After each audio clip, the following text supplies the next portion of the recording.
Imagine your CEO is right here on CNN or the BBC or some other major international network. Can your CEO really defend your company in a time of crisis? Or would he end up like Tony Hayward, the disgraced former CEO of BP?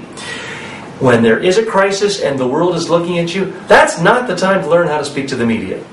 Hi, I'm TJ Walker with Media Training Worldwide in New York, and I want to welcome all my friends there in Malaysia. It's Friday, it's good to be with you, and I look forward to meeting many of you in person December 7th when I'll be there. But what do you do in the meantime if your CEO is not prepared for a media crisis? So let's face it, a lot of us have CEOs, people are differential. They're used to telling the boss, hey, you're a good public speaker. Well, let me tell you, you can be a great public speaker and be awful when it comes to the media, especially in times of a crisis. Because Tony Hayward was a good public speaker. He comes across well, but when there's a crisis, it only takes one slip of the tongue, one offhand remark, and boom, you have destroyed your reputation forever. Who can forget, I want my life back? That was one of the sound bites that destroyed Tony Hayward's reputation and career at BP. Or, hey, it's America. Of course there will be frivolous lawsuits. Now, some of you are thinking, hey, why pick on Tony? He's a good guy. He was quoted out of context. So let me tell you, every quote is out of context. How else could the media possibly quote you?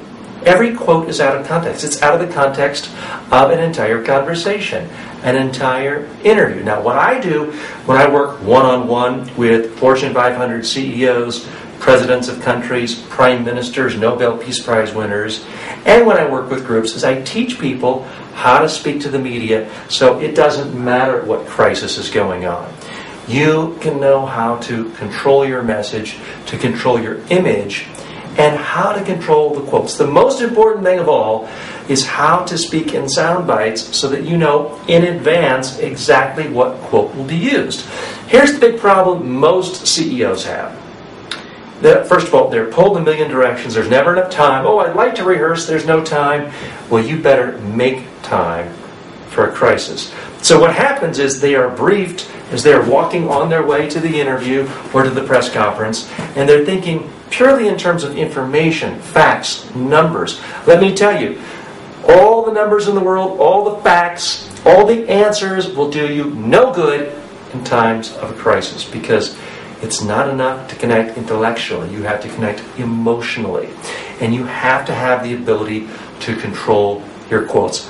What I found in working with executives throughout Asia, throughout Africa, Europe, North America, South America, and even Australia, is that every quote you see during a time of crisis comes from one of 10 speech patterns. It's either an analogy, it's a bold action word, it's a cliche, it's humor, especially emotion.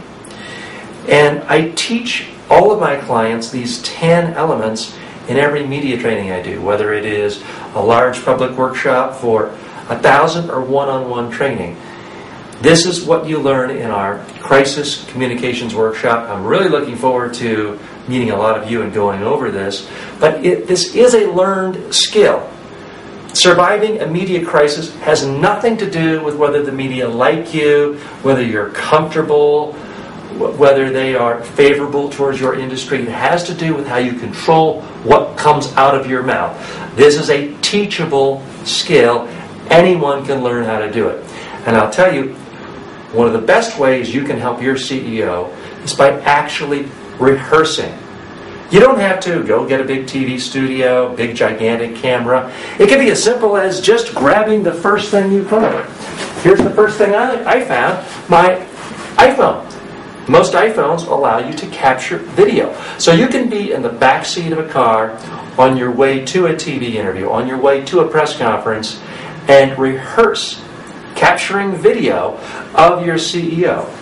Then play it back and watch it, and you can figure out what works, what doesn't work.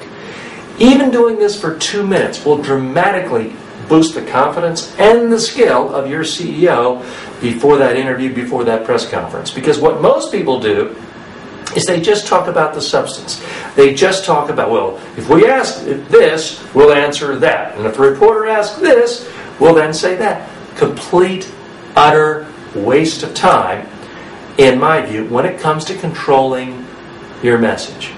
If there's a major disaster with your company, a chemical spill, injuries, possible death, oil spill, the whole world is looking at you. And if you flub this moment, you could have 20 years of good reputation gone, like that, overnight. You have to be ready. You have to be able to get your public message out. You have to be able to tell people proactively, here is what you're doing to solve the problem. Here's what you're doing to make sure it will never happen again. Here's what you're doing to comfort the employees, family members, anyone in need. You cannot be on the defensive. You cannot react. You have to have a positive agenda.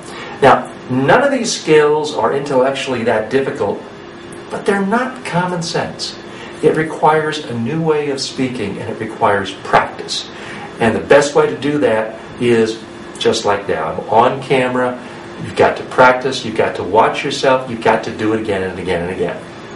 And you cannot let your CEOs use the excuse of, oh, there's no time, or I know this. It's not about knowing it. It's about doing a first draft, a second draft, and a third draft.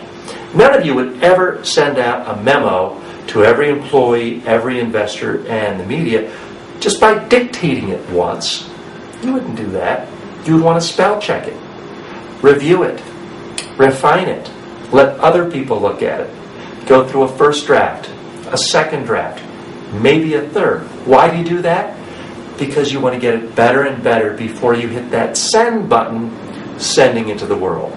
Well, when it comes to speaking and speaking during a crisis, you need to have various drafts too. And the draft cannot be on paper. It cannot be text on a screen. It has to be words coming out of your CEO's mouth.